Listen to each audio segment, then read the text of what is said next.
Game one of the WNBA Finals. Phoenix trying to win its second finals in 3 years. Diana Taurasi, of course, the league MVP. Fourth quarter, Mercury up by 1. Tamika Johnson in the corner. 13 points, a perfect 3 at 3 from downtown. Less than a minute to go. Fever down by a bucket. Brianne January spinning in the lane. Knocking it down, 11.7. Helpers were tied at 102. 15 seconds left. Fever down 3. Katie Douglas showed off the range in the conference finals. She had 30 points, 4-7 from distance. We go to overtime. Taurasi, a little shake and bake, and the league's leading scorer. That's the total. 22 points, 9 rebounds, 6 assists. Mercury up by 1. Cappy Pondexter, the jumper's good. 23 points, 8 of 14 from the floor. For more on the game, a little post-game extra. Terry Gannon and Carolyn Peck have it for you. A number of finals records going down tonight here. Game one of the WNBA Finals. Phoenix at home getting the 120-116 win over Indiana in overtime. And you look at all the firepower for Phoenix, Carolyn. Diana Taurasi, Cappy Pondexter, Penny Taylor. They got their points tonight, but it wasn't easy. They had to work for them. Well, they spread the wealth. Diana Taurasi got in early foul trouble, so Penny Taylor had to come in.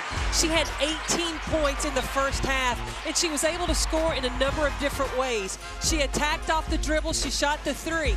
Then in the third quarter, Diana Taurasi came into the ballgame. She picked up the slack. She was able to add 14 points, and then Cappy Pondexter in the fourth quarter, she was the difference, especially going into overtime. Pondexter and Taylor, 23 apiece. Taurasi, 22. Just 5 of 17, though, from the floor in this win at home. She was in foul trouble good portion of the game, too. Sat on the bench for quite a part of this game for Corey Gaines. On the other side, early on, it was Ebony Hoffman who had a career high. She had 27 and was really carrying the load. Tammy Sutton-Brown inside as Indiana went inside. That was their game plan, but then late, they went to one of their stars, Katie Douglas. Well, you had Katie Douglas, who stepped up big and was able to hit that 3, descended into overtime. She had 30 points, but Tamika Catchings, and you got to believe it takes a lot out of a player, especially having to defend a player like Diana Taurasi.